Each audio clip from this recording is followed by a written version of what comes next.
अभी मैं इनवाइट करना चाहती हूँ our founder doctor Sunny Shah ji को for a speech. Everybody you welcome our founder international human rights council doctor Sunny Shah.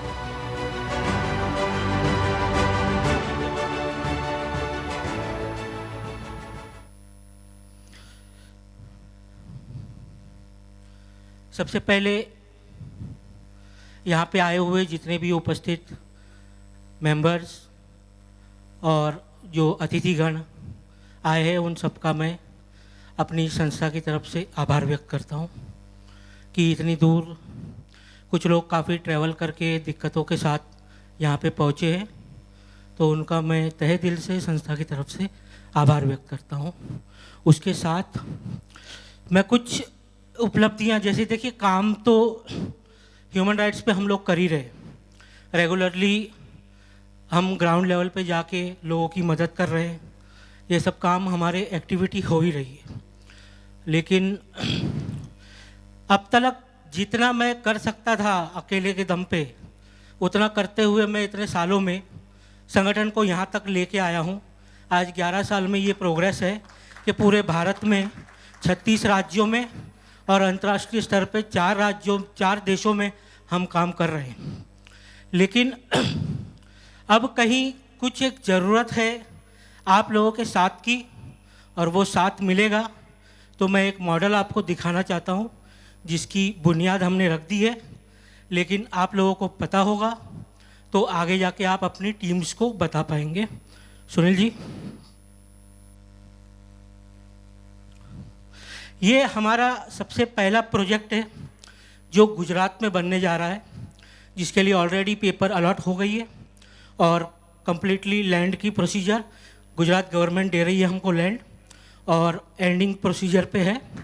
तो ये किसी भी वक्त आएगा, जिसमें आप देख सकते हैं कि हमने क्या प्रावधान किए हैं. तो इसमें dining hall, old age home, children home और ब्लर क्यों हो रहा है, children home, dispensary, yoga centre, staff residency, naturopathy centre, sports club, cultural house, solar plant, community hall, library, store, admin office, water tank का एरिया है और बस water tank. तो ये पूरा प्रोजेक्ट, ये पूरा कंसेप्ट है जो पहला गुजरात में बनने जा रहा है. और ये पूरा मॉडल हमने यूज़र प्लान गवर्नमेंट में भी सबमिट किया हुआ है. और ऐसे सेंटर्स, मेरी एक ख्वाहिश है, दिली तमन्ना है कि इस तरीके के सेंटर पूरे भारतवर्ष में हमारे बने, जिससे कि हमारी संगठन को एक प्रॉपर इम्पैक्ट मिलेगा. आगे आने वाले दिनों में हम और अच्छे से काम कर पाएंगे, क्योंकि कार्य करने के साथ कार्यक्रम भी करने पड़ते हैं और कार्यक्रम के लिए जगह की भी ज़रूरत होती है. तो इस तरीके के सेंटर काफ़ी हद तक लोगों को मदद करेंगे. लेकिन इसके साथ एक चीज़ कहना चाहूँगा, क्योंकि जब हम ऐसे प्रोजेक्ट की बात करते हैं तो अक्सर एक ह्यूमन नेचर है, एक सवाल हमेशा आता है लोगों के मन में कि ये प्रोजेक्ट होती थी जब ये संगठन शुरू हुई थी कि मैं मुंबई का बेटा हूँ तो मैं मुंबई के लिए कुछ करूँ, भारत के लिए कुछ किया है कि संगठन यहाँ तक पहुँची है. आप सब अलग अलग प्रांत से आए हैं, तो पूरा भारतवर्ष हमारा है.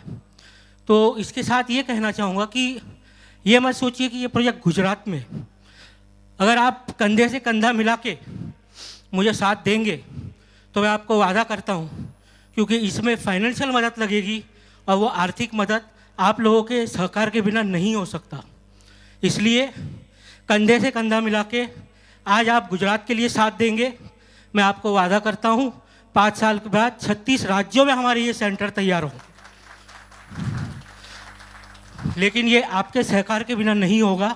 जिस तरह मैंने भेदभाव नहीं रखा, पूरे भारत को आज हम ह्यूमन राइट के ऊपर अवेयर करते हैं, क्या है ह्यूमन राइट समझाते हैं, उसी तरीके से आपको ये नहीं सोचना है कि ये गुजरात में बनेगा, क्योंकि अगर मान के चलो हम अलग अलग प्रोजेक्ट करते हैं अलग अलग जगहों पे, तो एक भी प्रोजेक्ट कंप्लीट नहीं होगा। होंगे 8 से 10 प्रोजेक्ट चलेंगे, लेकिन बीच में ही अधूरे छूट जाएंगे। और मैं नहीं चाहता कि वो चीज़ अधूरे रहे, क्योंकि अगर आज एक स्टेट में भी एक मॉडल रेडी होगा तो हमारे 36 राज्य बताएंगे कि हमारा एक मॉडल तैयार है, और हम पूरे भारतवर्ष में 5 वर्षों के अंदर इस तरीके के मॉडल तैयार करेंगे। तो यही मैं कहना चाहूँगा कि जिससे जो बन पड़े, जिससे जो मदद हो, उस तरीके से आगे बढ़ के, क्योंकि मेरा काम यहाँ ख़त्म हुआ, अब आपका काम है यहाँ से शुरू होता है, और आपके सहकार के बिना ये आगे ये प्रोजेक्ट कंप्लीट नहीं हो सकता। जय हिंद, जय भारत।